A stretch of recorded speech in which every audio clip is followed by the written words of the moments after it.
नमस्कार दोस्तों, मैं शुभम शर्मा पेश हूँ आपके सामने लेकर एक महत्वपूर्ण क्लास 10th के बच्चों के लिए। देखिए, आप सभी अब इस समय रिवीजन के मोड में आ गए होंगे। आप सभी को पता है 17 फ़ेब में आप सभी का पहला ही एग्ज़ाम इस बार मैथ्स का है, जो कि अपने आप में अच्छी बात भी है क्योंकि आपको इतने दिन प्रैक्टिस के लिए मिल रहे हैं। अगर पेपर बीच में होता तो थोड़ी दिक्कत कर सकता है, लेकिन अब ऐसा कुछ नहीं रहने वाला। अब आपको इतना जो दिन मिले हैं, आप इसमें बहुत जी-जान से अपनी प्रैक्टिस अच्छी करेंगे, तो डेफ़िनिटली आप मैथ में full out of full marks score कर जाएँगे। ठीक है? उसी में ही थोड़ी-सी आपकी मैं हेल्प करता हूँ और आपका जो सभी चैप्टर का जो बेसिक है, जो कांसेप्ट है, वो सभी मैं आपको समझाने का प्रयास करता हूँ वीडियो के अंदर। देखते हैं आज हम कितने चैप्टर इस वीडियो में कंप्लीट कर पाते हैं, ठीक है? और जो बचेंगे वो हमारे नेक्स्ट वीडियो में हो जाएँगे क्योंकि अभी ऐसा कोई टारगेट नहीं है कि आज हमें 4 चैप्टर करने हैं या 6 चैप्टर करने हैं। Depends on the time limit, ठीक है? क्योंकि इतनी बड़ी वीडियो भी नहीं बनानी जिसमें आपको बोरियत सी फील होने लगे। तो आइए बिना किसी टाइम वेस्ट के हम स्टार्ट करते हैं अपने पहले ही चैप्टर नंबर 1 जिसका नाम है रियल नंबर, ठीक है? हालाँकि अब देखो सिलेबस जितना रिड्यूस हो गया है उस केस में आपके पास ये गोल्डन अपॉर्च्युनिटी आ जाती है कि जो पहले सिलेबस बहुत वास्ट हुआ करता था, अब वो सिलेबस घटकर थोड़ा बहुत सिमट गया। तो उस केस में आपको प्रैक्टिस क्वेश्चंस ज़्यादा करने का मौका भी मिलेगा और आपके पास रिसोर्सेज़ भी अच्छे होने चाहिए। रिसोर्सेज़ की अगर मैं बात करूँ आप एनसीईआरटी कीजिए, एग्ज़ाम्पलर कीजिए, आरएसआईडी आप प्रैक्टिस के लिए इस्तेमाल कीजिए, बाकी आप कोई भी सैंपल पेपर इस्तेमाल कर सकते हैं, ठीक है? सैंपल पेपर आपके लिए क्या काम करेंगे, ये आपका प्रैक्टिस बूस्टर होता है जो आपको ये बताता है कि आपका कौन-सा कांसेप्ट पक्का है और कौन-सा कांसेप्ट आपका कमज़ोर रह गया है। तो आप उसको फिर दोबारा से एनालाइज़ करते हैं, देन उसके बाद फिर प्रैक्टिस करते हैं और फिर से आपकी परफॉर्मेंस बूस्ट कर जाती है। चलिए, रियल नंबर से स्टार्ट करते हैं। अगर मैं रियल नंबर की बात करूँ, तो यहाँ पर जो-जो चीज़ें आपकी इस चैप्टर में इम्पोर्टेंट है, वो सारी चीज़ें मैं आपको बता देता हूँ। जैसे, सबसे पहले इस चैप्टर में रेशनल और इर्रेशनल का बहुत बार ज़िक्र आया। उन्होंने कहा कि रेशनल और इर्रेशनल क्या है? हालाँकि ये आप पहले भी पढ़ चुके हो, क्लास 8th में भी आप पढ़ चुके होंगे। रेशनल और इर्रेशनल की अगर मैं बात करूँ, तो रेशनल नंबर जो होते हैं, वो सारे वो नंबर होते हैं, जिन्हें आप P अपॉन Q की फॉर्म में लिख सकते हो और यहाँ पर Q कभी 0 नहीं हो सकता, ठीक है? और दूसरी बात याद रखना कि ये जो P और Q होते हैं, ये दोनों के दोनों को-प्राइम नंबर होते हैं। क्या होते हैं? को-प्राइम नंबर होते हैं। को-प्राइम नंबर का मतलब क्या दोनों प्राइम नंबर होते हैं? नहीं, ऐसा कुछ नहीं है। को-प्राइम का मतलब क्या होगा कि ये जो दोनों नंबर हैं, इनका जो कॉमन फैक्टर होगा, इन दोनों में जो कॉमन फैक्टर होगा दैट इज़ 1। क्या होगा? 1। यानी कि इन दोनों में जो कॉमन फैक्टर होगा वो केवल 1 होगा, इसलिए इन्हें P और Q को को-प्राइम नंबर्स कहा जाएगा। अगर कोई नंबर इस P अपॉन Q की फॉर्म में लिखा जा सकता है दैट मीन्स वो नंबर आपका क्या हो जाएगा? रेशनल नंबर हो जाएगा। अगर आप इर्रेशनल की बात करेंगे तो इर्रेशनल में ये कहानी जस्ट रिवर्स हो जाती है। यानी कि जिस नंबर को आप P अपॉन Q की फॉर्म में नहीं लिख सकते which can not be written in the form of P upon Q। क्या ये बार-बार P अपॉन Q याद करना ज़रूरी है? आप A अपॉन B भी कह सकते हो, कोई दिक्कत वाली बात नहीं है। P अपॉन Q का मतलब है जस्ट न्यूमरेटर अपॉन डिनोमिनेटर, ठीक है? आप जिसे P अपॉन Q की फॉर्म में नहीं लिख सकते मतलब यानी कि जिसमें जो कॉमन फैक्टर होगा वो केवल 1 नहीं होगा, ठीक है? Common factor other than 1 other than 1 यानी कि 1 के अलावा भी वहां पर कॉमन फैक्टर आपको देखने को मिल सकते हैं, तो ऐसे नंबर्स को हम इरेशनल नंबर कहते हैं। इरेशनल नंबर हमारे सिलेबस में इंक्लूड है तो इसको थोड़ा सा हम एलोबरेट भी कर देते हैं। इरेशनल किन्हें कहा जा सकता है? आपने जरूर नाम सुना होगा नॉन टर्मिनेटिंग डेसिमल्स का।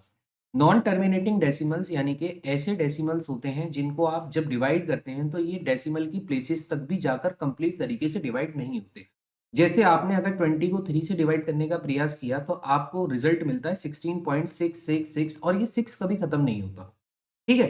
तो ऐसे डेसिमल्स को नॉन टर्मिनेटिंग डेसिमल्स कहा जाता है। नॉन टर्मिनेटिंग डेसिमल हमेशा किसकी कैटेगरी में आते हैं? इर्रेशनल की कैटेगरी में आते हैं। और क्या आ सकता है? और आपका आता है पाई। जो ये पाई होता है इसको भी हम इरेशनल नंबर में काउंट करते हैं, ठीक है?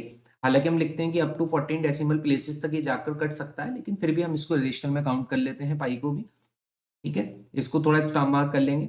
इसके बाद दूसरी चीज़ क्या होगी? जैसे आपने ये देखा नॉन टर्मिनेटिंग डेसिमल हो गया, पाई पाई हो गया। अगर किसी स्क्वायर रूट के अंदर नॉट परफेक्ट स्क्वायर आ जाए। अब ये नॉट परफेक्ट स्क्वायर क्या होते हैं? देखो अगर हम नॉट परफेक्ट स्क्वायर की बात करें तो ये ऐसे परफेक्ट मतलब ऐसे नंबर्स होंगे जिनका स्क्वायर पॉसिबल नहीं है, ठीक है? जिनका स्क्वायर इज नॉट पॉसिबल, जिनका स्क्वायर पॉसिबल नहीं होगा। स्क्वायर पॉसिबल नहीं होगा यानी कि जो आपका नेचुरल स्क्वायर है वो पॉसिबल नहीं होगा। अगर मैं आपसे कहूं कि 1 का स्क्वायर पॉसिबल है तो आप कहोगे हाँ जी 1 का स्क्वायर 1 हो सकता है। मैं कहूंगा 4 का स्क्वायर है पॉसिबल, आप कहोगे हाँ जी 2 का स्क्वायर 4 बनाता है। लेकिन वहीं अगर मैं आपसे कहूं 5 किसके स्क्वायर से बना होगा, किस नेचुरल नंबर के स्क्वायर से बना होगा, तो कोई ऐसा नंबर नहीं होगा, क्योंकि 2 का स्क्वायर 4 होता है। जब 2 के बाद आप जस्ट 2 के बाद जब आप 3 का स्क्वायर करते हो तो 9 आ जाता है। तो यानी कि 4 के बाद सीधा 9 आ रहा है, तो 4 और 9 के बीच में जितने नंबर लाई करेंगे वो सारे के सारे नॉट परफेक्ट स्क्वायर होंगे। 5, 6, 7 और 8, ये चारों नंबर इनके बीच में आने वाले क्या कहलाएंगे, नॉट परफेक्ट स्क्वायर कहलाएंगे। ऐसी 1 और 4 के बीच में जो नंबर लाई करेगा जैसे कि 2 और 3, ये भी आपका क्या हो जाएगा, नॉट परफेक्ट स्क्वायर हो जाएगा। इसी तरीके से आपका अगर आप 4 का स्क्वायर करते हो तो 4 का स्क्वायर कितना देता है आपको 16, यानी कि 9 से लेकर 16 के बीच में जितने नंबर होंगे जैसे कि 10, 11, 12, 13, 14 और 15, ये नंबर भी आपके क्या हो जाएंगे, नॉट परफेक्ट स्क्वायर हो जाएंगे। तो जितने भी नॉट परफेक्ट स्क्वायर का जब आप रूट करते हो तो it always categorise under the irrational category, वो हमेशा किस में आता है, इरेशनल कैटेगरी में आता है। जैसे आपने लिख दिया √2, आपने लिख दिया √3, आपने लिख दिया √6, आपने लिख दिया √8, ठीक है, आपने लिख दिया √11, √10, तो √14, ये सारे क्या है, ये सारे इरेशनल नंबर हैं, क्योंकि ये सारे नॉट परफेक्ट स्क्वायर हैं, इसलिए रूट यहाँ पर हमेशा बरकरार बना रहेगा। वहीं अगर मैं रेशनल नंबर की बात करूं तो जितने भी परफेक्ट स्क्वायर होते हैं, जितने भी परफेक्ट स्क्वायर के रूट होते हैं वो सारे रेशनल नंबर के अंदर आते हैं। अगर आप कहोगे √36 रेशनल और इरेशनल, तो यहाँ पर ये √36 रेशनल हो जाएगा, √49 रेशनल हो जाएगा, √81 रेशनल हो जाएगा, क्योंकि इन सभी के स्क्वायर पॉसिबल हैं। ठीक है, तो ये सारे नंबर रेशनल नंबर के अंदर आ जाएंगे। तो आई होप आपको रेशनल और इरेशनल की कहानी समझ आई होगी। अब इससे रिलेटेड कुछ कंसेप्ट ये आ जाता है, वो आपसे सबसे पहले कहता है कि अगर हम रेशनल नंबर को इरेशनल नंबर के साथ ऐड करें then what will be the output, तो इसका आउटपुट क्या होगा, क्या रेशनल नंबर मिलेगा या इरेशनल नंबर मिलेगा। या फिर आपसे कह दिया जाए कि अगर हम किसी रेशनल नंबर की मल्टीप्लाई इरेशनल नंबर के साथ करें तो हमें क्या होगा, क्या मिलेगा। या फिर आपसे कह दिया जाए किसी इरेशनल नंबर की मल्टीप्लाई अगर किसी इरेशनल नंबर के साथ किया जाए तो क्या होगा, और अगर किसी इरेशनल नंबर को इरेशनल नंबर के साथ ही ऐड कर दिया जाए तो क्या होगा। तो ऐसे में आपको जब भी आंसर फाइंड करना होगा तो उस केस में आप हमेशा एग्जाम्पल ले लो। जैसे अगर आप रेशनल नंबर ले रहे हो तो रेशनल नंबर क्या ले सकते हो, आप कुछ भी ले सकते हो, आपने 2 ले लिया, और इरेशनल नंबर आप √2 ले लो। अब आप मुझे बताओ क्या ये दोनों ऐड हो सकते हैं, नहीं हो सकता, रेशनल और इरेशनल ऐड तो नहीं होगा। तो इसका मतलब है कि जो इसका आउटपुट आएगा दैट इज इरेशनल नंबर होगा। तो रेशनल और इरेशनल को जब हम ऐड करते हैं तो हमें जो हमारा नंबर मिलता है वो क्या मिलता है, इरेशनल मिलता है। इसी तरीके से अगर मैं रेशनल नंबर और इरेशनल नंबर की आपस में मल्टीप्लाई करने लगूं, जैसे 2 की मल्टीप्लाई मैं √2 के साथ करना चाहता हूँ, 2 की मल्टीप्लाई √2 के साथ करना चाहता हूँ, तो मुझे आउटपुट मिलेगा 2√2। यहाँ पर क्या रूट खत्म हुआ, नहीं हुआ, और रूट के अंदर नंबर कैसा है, नॉट परफेक्ट स्क्वायर, तो ये भी नंबर क्या हो जाएगा, इरेशनल नंबर हो जाएगा। यानी कि अगर मैं रेशनल को इरेशनल में जोड़ रहा हूं तब भी इरेशनल आंसर आएगा, और रेशनल को इरेशनल में मल्टीप्लाई कर रहा हूं तब भी मेरा इरेशनल आ रहा है। अगर मैं इरेशनल की इरेशनल में करूंगा तो यहां ध्यान आप देना, अगर आपने इरेशनल √2 की मल्टीप्लाई √2 में ही कर दी तब तो आपका आउटपुट आ जाएगा 2, जो कि अपने आप में क्या है, रेशनल नंबर है। लेकिन अगर आपने √2 की मल्टीप्लाई √3 में करी तब आपका आंसर आ जाएगा √6, और √6 क्या है, नॉट परफेक्ट स्क्वायर, इसलिए ये क्या हो जाएगा, इरेशनल।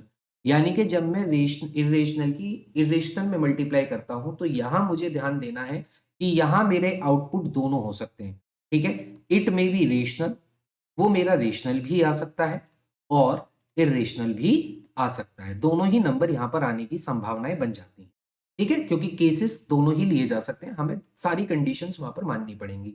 ऐसे ही अगर मैं इरेशनल को इरेशनल के साथ ऐड करना चाहूँ, इवन आप √2 को √2 में ऐड करोगे तो भी आपको 2√2 मिल जाएगा, और अगर आप √2 को √3 में ऐड करोगे तब आपको यही आंसर मिलेगा, क्योंकि ये दोनों आपस में ऐड नहीं हो सकते। तो इस दोनों केस में ही आपको इरेशनल मिलेगा। तो कहने का मतलब क्या है कि मोस्टली आपका जो आंसर होगा, चाहे रेशनल को इरेशनल में जोड़ो, रेशनल को इरेशनल में मल्टीप्लाई करो, इरेशनल की इरेशनल में मल्टीप्लाई करो, या रेशनल को इरेशनल में जोड़ दो, तो उस केस में आपका 95% तो आउटपुट आपका इरेशनल ही आना है, क्योंकि एक ही केसेस आपको ध्यान रखना है जो यहाँ पर रेशनल नंबर वाला बना है। ठीक है, अब अगर जीरो की बात कर ली जाए तो जीरो हमारा क्या होगा, अब आप मुझे बताओ, zero is a perfect square और नॉट परफेक्ट स्क्वायर, तो जीरो का स्क्वायर तो जीरो ही देता है, जीरो का स्क्वायर तो जीरो ही मिल जाता है, तो परफेक्ट स्क्वायर हुआ, तो इसलिए हम √0 को रेशनल नंबर में ही काउंट कर लेंगे। ठीक है, रेशनल नंबर में ही काउंट कर लेंगे। इसके बाद आगे की कहानी पढ़ते हैं। यहां तक आपको ये पहली कहानी समझ आई। इस पर बेसिस क्वेश्चन आते हैं, जैसे आपसे वो कहता है कि प्रूव दैट करो कि रूट 3 इरेशनल है, प्रूव दैट करो रूट 5 इरेशनल है, प्रूव दैट करो रूट 7 इरेशनल है, और आगे ये अप टू डॉट डॉट लेकर जा सकता है। वैरायटी क्या बना सकता है, ये तो सिंपल है। वैरायटी ये बन सकती है, जैसे आपसे कहते हैं 2 प्लस रूट 3, आपसे कहते हैं 5 माइनस रूट 5, आपसे कह दिया जाए 7 plus root 7 upon 11, prove that करो। तो यहां पर आपका जो कंसेप्ट है वही आपको याद रखना है कि अगर उनमें ए और बी को प्राइम नंबर हो जाते हैं, अगर दोनों में वन के अलावा कोई कॉमन फैक्टर नहीं है, तब तो वो आपका रेशनल काउंट होगा। लेकिन अगर उनमें दोनों में वन के अलावा कोई और भी कॉमन फैक्टर मौजूद है, दैट मीन्स वो इरेशनल नंबर हो जाएंगे। और यहाँ पर हम एजम्पशन ही करते हैं। हम पहले क्या मानते हैं, हम ये मानते हैं कि root 3 is not a irrational number but it is a rational number. तो हम यही तो मानकर चलते हैं कि रूट 3 अगर रेशनल है तो ये पी अपॉन क्यू की फॉर्म में लिखा जा सकता है, पी अपॉन क्यू की फॉर्म में लिखा जा सकता है। ऐसे ही मानते हैं ना। तो इस तरीके से हमें ये क्वेश्चन करना है। फिर देन हम डू क्रॉस मल्टीप्लाई करेंगे, स्क्वायरिंग करेंगे, वो सारी चीजें आप उसमें देखेंगे तो आपको सब कुछ मिल जाएगा। ठीक है, फिलहाल मेरा काम है आपको आज का इस क्लास में कंसेप्ट समझाना, तो ऐसे क्वेश्चंस को जरूर आप ध्यान में रखेंगे। अब अगला हमारा कंसेप्ट आता है, दैट इज एचसीएफ और एलसीएम। ठीक है, इसमें दो ही कंसेप्ट आपके हैं बस पहले ही चैप्टर में, और कोई तीसरा कंसेप्ट इसमें नहीं है। एचसीएफ और एलसीएम की अगर मैं बात, तो देखो पहले आप मुझे, बड़ा भी बेसिक सा सवाल है ये, ऐसा है जो शायद हम क्लास 6 7 8 सब में हम करते हुए आए होंगे। एचसीएफ, जिसे मैं क्या कहता हूं, highest common factor, highest common factor, या फिर मैं इसे दूसरे नाम से भी कह सकता हूं, मैं इसे जीसीएफ भी कह सकता हूं, यानी कि ग्रेटेस्ट कॉमन फैक्टर। दोनों का मतलब एक ही होगा, चाहे मैं एचसीएफ बोलूं या जीसीएफ बोलूं, दोनों का मतलब क्या है, ग्रेटेस्ट कॉमन फैक्टर या हाईएस्ट कॉमन फैक्टर। वहीं अगर मैं एलसीएम की बात करता हूं तो एलसीएम का मतलब होता है lowest common multiple, lowest common multiple. ठीक है, लोएस्ट कॉमन मल्टीपल। अब जैसे आपने, अब मैं आपको यहाँ पर एग्जांपल से समझाता हूँ, पहले आप एग्जांपल से समझो। जैसे हमारे पास तीन नंबर है, एक हमने 8 लिखा, एक हमने 24 लिखा और एक हमने 48 लिखा। अब सबसे पहले ये जो नंबर आपको दिए गए हैं, मुझे इसका हाईएस्ट कॉमन फैक्टर जानना है। हाईएस्ट कॉमन फैक्टर कैसे निकलता है, तो मैं ये कहूंगा 8 किन किन, 8 के फैक्टर्स क्या क्या है। आप कहोगे 1 सभी का फैक्टर होता है, उसके बाद 2 भी 8 को डिवाइड कर सकता है, 4 8 को डिवाइड कर सकता है, एंड देन 8 8 को डिवाइड कर सकता है। अगर मैं 24 के फैक्टर आपसे पूछूं, आप कहोगे 1 हो सकता है, 2 हो सकता है, 3 हो सकता है, 4 हो सकता है, 6 हो सकता है, 12 हो सकता है, एंड देन 24 हो सकता है। जब मैं 48 की बात करूंगा तो 48 में 1 हो सकता है, 2 हो सकता है, 3 एंड देन 4 6। ठीक है, उसके बाद 8 भी यहाँ पर हो सकता है, और 8 यहाँ पर भी हो सकता है, सॉरी। ठीक है, इसके बाद 12 हो सकता है, और फिर 24 हो सकता है, एंड देन फिर 48 हो सकता है। ठीक है, अच्छा 16 भी हो सकता है, 12 के बाद 16 भी लिखेंगे, 16 3 48 होते हैं, ठीक है, वो 16 भी हो सकता है। अब ये तो सब फैक्टर है। अब मेरा जो ध्यान होगा, अगर मैं इसका एचसीएफ निकाल रहा हूं, तो मुझे एचसीएफ के लिए चाहिए सबसे बड़ा फैक्टर। अब देखो सबसे पहले आप ये बताओ इसमें कॉमन फैक्टर क्या क्या है, ऐसे फैक्टर जो तीनों में आए। 1 तीनों में आ रहा है, 1 कॉमन फैक्टर हो गया। 2 तीनों में आ रहा है, 2 कॉमन फैक्टर हो गया।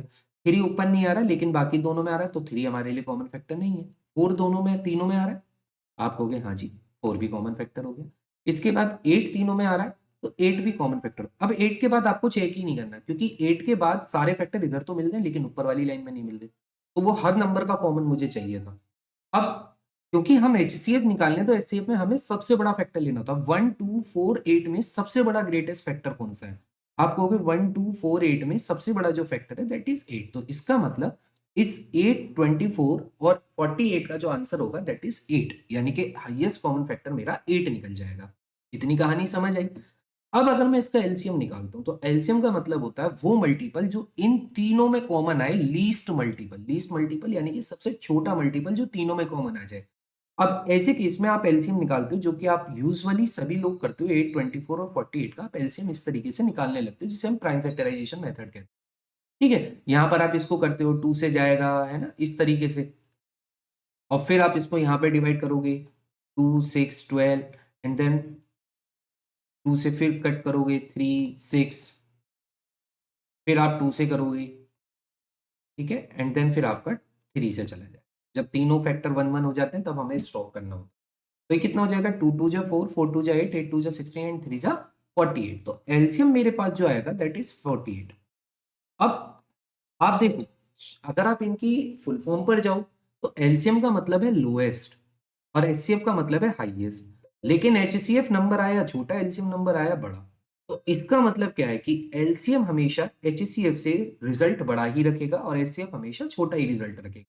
तो यहां पर आपको याद रखना है किसी भी नंबर की किसी भी नंबर की जो ग्रेटेस्ट पावर होती है, ग्रेटेस्ट पावर यानी कि जो सबसे बड़ी पावर होती है, वो हमेशा उस नंबर का एलसीएम डिसाइड करती हैं। और किसी नंबर की जो स्मॉलेस्ट पावर होती हैं, जो छोटी पावर होती हैं, वो हमेशा एचसीएफ डिसाइड करती हैं। क्या डिसाइड करती हैं? एचसीएफ डिसाइड करती हैं। ठीक है, कोई दिक्कत वाली बात तो नहीं। अब आप कहोगे जी समझ नहीं आया, अब मैं आपको वो भी समझा देता हूँ कैसे समझ नहीं आया। देखिए, जब आपने ये सारी चीजें निकाली तो आपको यहाँ पर ये चीजें पता चल चुकी हैं कि इसका जो एलसीएम होगा दैट इज 48 एंड इसका जो एचसीएफ आएगा दैट इज 8। ठीक है, कोई दिक्कत वाली बात तो नहीं है यहाँ पर। चलो अब आगे देखो। देखो जैसे यहाँ पर हमारे पास अभी हमने जो नंबर लिया था वो था 8, 24 एंड 48। अब ध्यान से इस बात को समझना।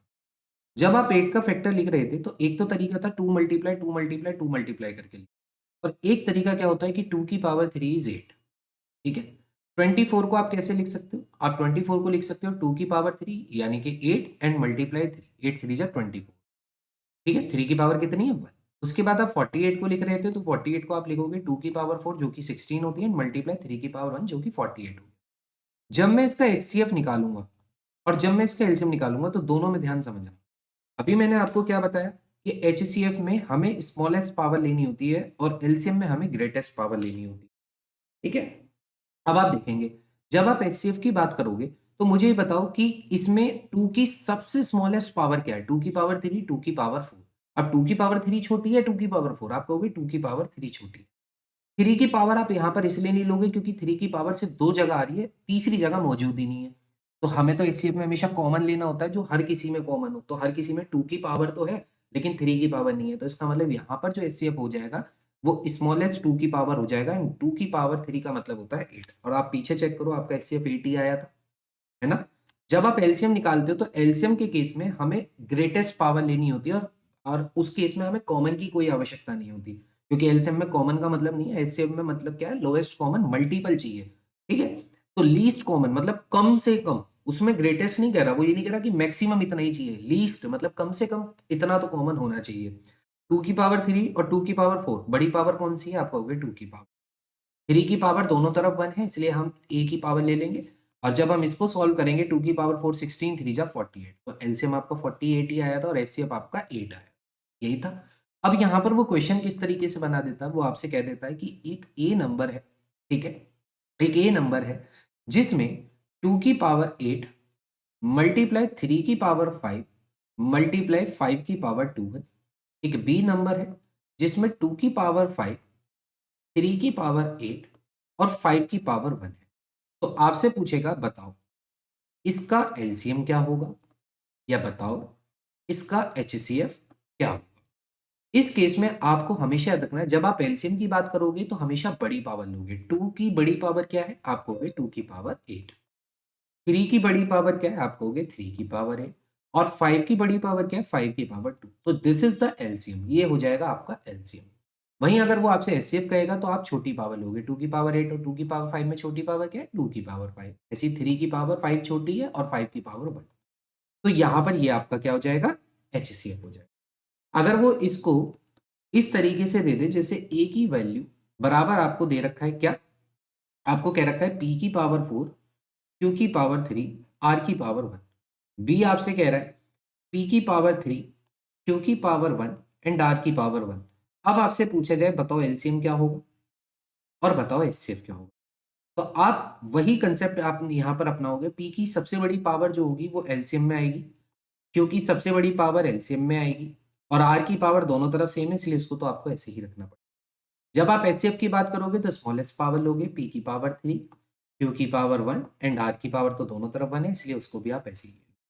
तो क्या ये आपको कंसेप्ट समझ आया एचसीएफ एलसीएम वाला? क्या ये कंसेप्ट आपको समझ आया अच्छे से? ठीक है, एक बार देख लेता हूँ रिकॉर्डिंग चल रही है या नहीं चल रही। चल रही है, ठीक है। और इसमें अब दूसरा कंसेप्ट क्या था, एचसीएफ एलसीएम में एक तो कंसेप्ट यहाँ पर कंप्लीट हो जाता है, एक कंसेप्ट हमारे पास ये आता है, वो हमसे कई बार ये कहता है कि दो नंबर हमें गिवन देता है और उन दोनों का एचसीएफ या एलसीएम दे देता है और पूछता है कि बताओ इसमें एलसीएम क्या होगा या एचसीएफ क्या होगा, मतलब कोई भी दो चीज दे देता, तीन चीज देता, चौथी पूछ लेता। तो उसमें ये स्टार मार्क करके ये फॉर्मूला आप मेंशन कर लेना, किसी भी नंबर का एचसीएफ और एलसीएम ये हमेशा मल्टीप्लाई होता है प्रोडक्ट ऑफ टू नंबर, ये केवल और केवल दो नंबर के लिए ही एप्लीकेबल है, तीन नंबर में ये फॉर्मूला आपका नहीं करता काम, सिर्फ दो नंबर में। अगर आप किसी दो नंबर का एलसीएम और एचसीएफ निकाल रहे हो तो उसके एचसीएफ और एलसीएम की मल्टीप्लाई हमेशा उन दोनों नंबर की मल्टीप्लाई के बराबर होती है। जैसे मैं आपको यहां समझाता हूं, आपने कहा एक 8 है एक 48, अगर मैं इसका एलसीएम और एचसीएफ दोनों निकालता हूं, अगर मैं इसका एचसीएफ निकालूंगा तो ऑब्वियसली बात है 8 आएगा क्योंकि 8 दोनों में हाईएस्ट कॉमन। अगर मैं एलसीएम की बात करूंगा तो एलसीएम इसका 48 आ जाएगा। ठीक है, एलसीएम जो लीस्ट कॉमन मल्टीपल होगा दोनों में वो 48 आ जाएगा।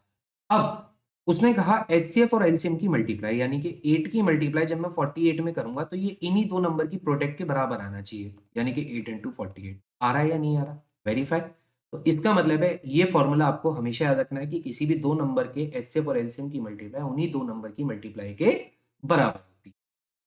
ठीक है गाइस, तो ये आप देख लो, ये आपने पूरा कंसेप्ट यहाँ पर पूरा कर लिया रियल नंबर का। रियल नंबर में सिर्फ इतने ही कंसेप्ट आपके उसमें इंक्लूडेड है। अब कुछ एडिशनल फैक्ट्स मैं आपको बता देता हूँ जो बहुत बार आपको देखने को मिलते हैं। जैसे अगर किसी बच्चे को ये नहीं पता कि नेचुरल नंबर क्या होते हैं तो मैं बता देता हूँ।